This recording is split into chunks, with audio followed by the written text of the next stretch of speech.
जागतिक मानवाधिकार सुरक्षा फेडरेशनची पदाधिकाऱ्यांच्या समस्या अडीअडचणी संदर्भात बैठक व नियुक्तीपत्र वाटप। याबाबत अधिक वृत्त अशी की आज दिनांक 14 डिसेंबर 2025 रोजी सकाळी 12 वाजता धुळे शहरातील मालेगाव रोडवरील गोशाळेत जागतिक मानवाधिकार सुरक्षा फेडरेशनची पदाधिकाऱ्यांची बैठक घेण्यात आली। या बैठकीत सदर पदाधिकाऱ्यांच्या समस्या जाणून घेण्यात आल्या। या ठिकाणी मोठ्या संख्येने या ठिकाणी पदाधिकारी कार्यकर्ते उपस्थित होते, तर नवनियुक्त पदाधिकाऱ्यांचे देखील नियुक्तीपत्र देऊन या ठिकाणी त्यांना नियुक्तीपत्र वाटप करण्यात आले। त्याचबरोबर त्यांची अडीअडचणी समजून घेऊन या ठिकाणी पदाधिकाऱ्यांसह नागरिकांसाठी काय करता येईल यावर या ठिकाणी चर्चा करण्यात आली।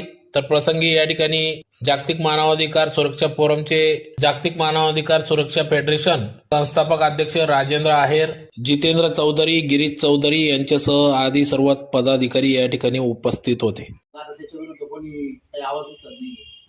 आता गोरक्षक म्हटल्यानंतर आता आमचं एक कार्यक्षेत्र आहे, आमची काही मोजके लोक आहे आमच्यापैकी ज्या ठिकाणी आम्ही बोलवलं नाही त्यांना। आमची एक कामाची पद्धत ठरली की आपण गोरक्षण आहे का गोरक्षण तेवढंच करायचं। तसं आपल्यात अनेक वेगळे वेगळे टीम आहे, जसं आमचे वकील साहेब मागे बसलेले, आमचे प्रणव शिंदे वकील, म्हणजे आज जेवढ्या गाड्या स्क्रॅप झालेल्या आहेत कसं यांच्या त्यांचं श्रेय त्यांना जातं। आज म्हणजे अशी व्यक्ती काही बोलायची गरज नाही, म्हणजे खूप मोठं व्यक्तिमत्व एवढ्या चांगल्या पद्धतीने काम चालू आहे। आता तुम्ही एक विमाचा विषय बोलले सर, ठीक आहे, तुम्हाला कळकळ आहे म्हणून तो तुम्ही विषय मांडला, पण मी त्याच्या पुढचं तुम्हाला एक सांगण्याचा प्रयत्न आहे माझा। महाराष्ट्र सरकारने गोसेवा आयोग स्थापन केला, बरोबर, आणि गोसेवा आयोगाच्या अंतर्गत एक समिती काम करते।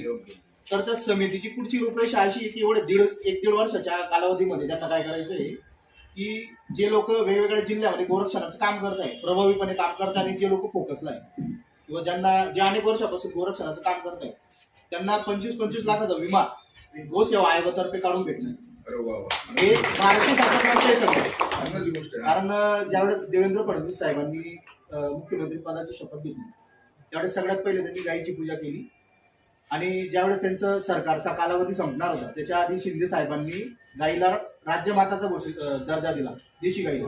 म्हणजे हे का केलं गेलं माहिती का, हे सांकेतिक विषय आहे की त्यांना पुढे काहीतरी गायीच्या विषयाला धरून काहीतरी करायचं, परंतु अनेक अडचणी त्याच्यामुळे काही एका दिवसात ते होणार नाही। विमाचा विषय तिथे भेटून जातो। विषय असा की आता जसं तुम्ही जसं बोलायला सुरुवात केली, भाषणाला सुरुवात केली, त्यावेळेस तुम्ही गोरक्षक एक गोरक्षक हा विषय बोलले सर, कारण तुम्हाला बाकीचा विषय माहित नाही। आता एवढे जे लोक आहे, आता मी बोलणार नव्हतो पण मला नाईलाजाने बोलावं लागते।